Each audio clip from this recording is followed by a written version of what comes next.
Everybody, Kim here on the Homestead. So we have to build a chicken culling cone today, which we're going to get into in a minute. And we're actually in our garage, and everybody's been asking about our garage, you know, what's it like inside, this, that, the other thing. So we're semi-organized. Our garage was actually supposed to be 24 by 36, and it ended up 24 by 28 without us actually knowing it, because we weren't here in Montana when it was being built. And the builder just chose to fit it into the pad that was kind of existing here. So we ended up, it was that 8 feet short, right? Yeah. And so we actually ended up building a lean-to on the back of the building to get that space back. But we're semi-organized, but not 100%. So Patrina's going to kind of pan around and, you know, we show you what we did. We insulated the walls. We insulated the ceiling. Got that discounted garage door just in the nick of time for winter. So yeah, we got a lot of tools. We have our table saw here. All of our pellets are in the corner here. We still have, I don't know, 15, 20 bags. This was a full stack, full skid for the winter. So we still have plenty of pellets. Our snow machine here, our grill over there. We actually, Patrina grills inside, and we keep the grill inside because of predators. We don't want to be attracting things. We got our freezer in the corner. My dad's big tool chest that he let us bring with, which was freaking awesome. Over here is just kind of our knickknacks, screws, nails, everything we need. Stuff. You can see it's kind of boxed out here. That's actually where the gym is inside of there, that insulated box, which is pretty cool. Got some storage up top for things. Patrina's tools, got our smoker, random stuff. Wine-making supplies are not random, thank you very much. Wine-making supplies. This is all towing supplies and things like that. We've got a compressor, a grinder. This is our canning section over here. Kind of some miscellaneous here. Over here we have paint, plumbing, electrical, stuff to work on the cars. That's all that section over there. So we're kind of organized. You know, we're getting there. In these giant trash cans, we have the spare dog food and cat litter. We have enough fuel that we made it all the way through the winter. The ones with the big X's are the 91, which is for the snow machine. And then our regular gas is over there. Floor jack. I mean, we pretty much have everything to be self-sustaining, we're hoping. And we brought it all from Pennsylvania. So, yeah. So anyway, today we're building a chicken cull cone because our rooster has killed one of our chickens. Little Frizz is gone now. We buried her. And he's starting to attack the other chickens. So we have chickens right now with 2 wounds on their back. So unfortunately the rooster's got to go. But we will be eating him. And then the bones, like I said, we grind up all the bones from all the animals that we kill. And that goes into our soil for our gardens and stuff like that. So the one that we're building today is pretty easy. It's just a piece of like flashing. I got it at the local Ace store. And it was like, I bought a 36-inch piece and I cut it down now to what it is. It was like $6 total for this. So if you buy chicken culling cones online, they start like $19 and go up from there. So to start with, I cut it down to 30 inches in my length.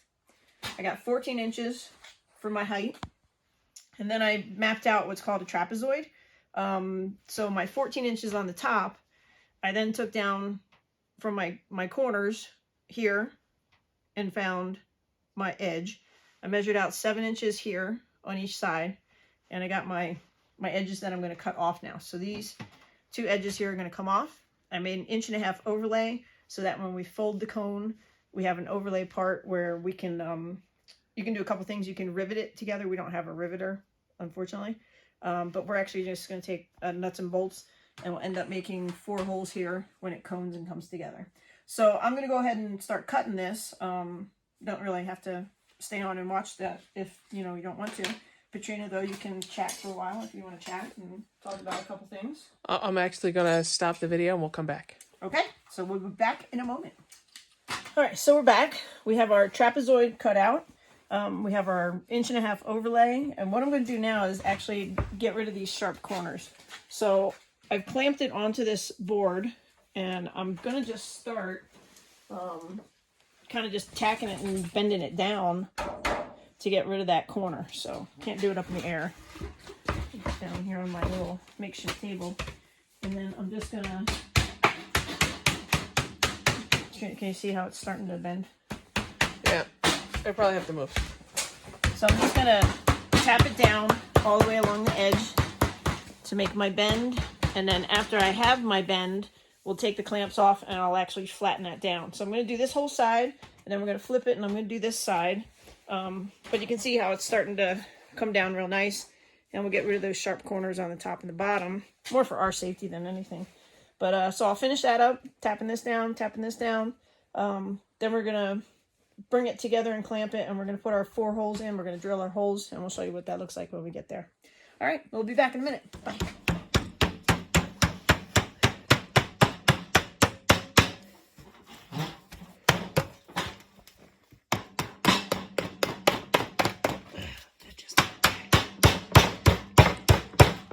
All right, so we're back. What we did is we have all our edges that we hammered down on the top and the bottom. And now we're getting ready to drill our 4 holes here. So we clamped it together so that we know our holes are going to line up exactly. This was probably the hardest part in lining up the piece of wood in here. So we'll drill those 4 holes. We'll come back and talk about how we're going to bend the edges down. Put a little block in there for stability for when we tack this onto a tree or a post or whatever. And then we'll wrap it up. So we'll see you back in a couple minutes. Alrighty, we're at the final stages here. So, like I said, we don't have a rivet gun. We brought with us, Petrina's dad had this little case that had nuts and screws and bolts and washers and, Oh my. the one size of like everything you could possibly need. So we have our own like hardware store here. Like I said, over here we have all of our different nails and screws and spikes and all kinds of stuff. And then that little cabinet that I'm talking about that Petrina's dad had, it stands about this high, this wide, and it's got all these little drawers. And we just have an infinite possibility of everything we can use. So what we did was we took a nut and a bolt and I put a washer on each side to give it stability. And we put 4 of those in. So just pre-drill them. Inside it's pretty smooth. Nothing should get hung up there.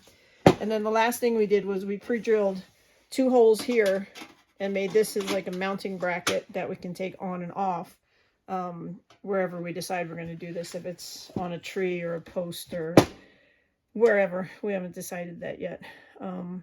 Because again, we don't want to be attracting predators to the property. So we just have to figure out where we're going to do this and then where we're going to leave the entrails and stuff like that. We will not be filming the processing of the chicken. It's a very personal thing to us. It's difficult to do. Like, this is not easy. We have to do this because we have to, you know, protect the rest of the flock because they're providing us with eggs. So, you know, We didn't actually plan on having a rooster. No, the rooster, I think, was an accident when it got mixed in with our batch when we picked up our chickens. So, right now he's just eating food and causing problems. And hurting the girls.